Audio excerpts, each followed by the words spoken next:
अस्सलाम वालेकुम व्यूअर्स, उम्मीद करते हैं सब खैरियत होंगे। आज हम आपको एक प्योर रिंग बर्ड दिखाने जा रहे हैं।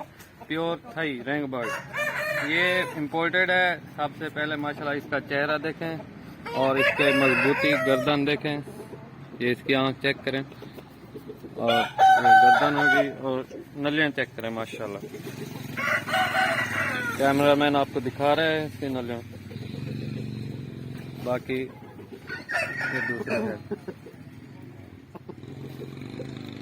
बाकी ये थोड़ा सा व्यू आप हमारे फार्म का दिखा दें।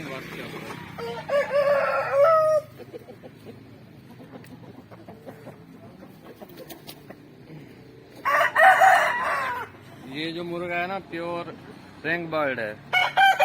ये हमने मंगवाया और इसके साथ पेयर मुर्गियों का भी था, दो उनकी भी क्रॉसिंग हमने करवानी है। इंशाल्लाह अगली वीडियो में हम आपको दिखाएंगे ब्राजीलियन, वो भी इंशाल्लाह आपको पसंद आएगा। और इसके साथ इनका पेयर जो बनाया हुआ है क्रॉसिंग का, ब्लाइड लाइन खींचने का, वो भी आपको दिखाएंगे। लाइक और सब्सक्राइब जरूर कीजिएगा, मेहरबानी।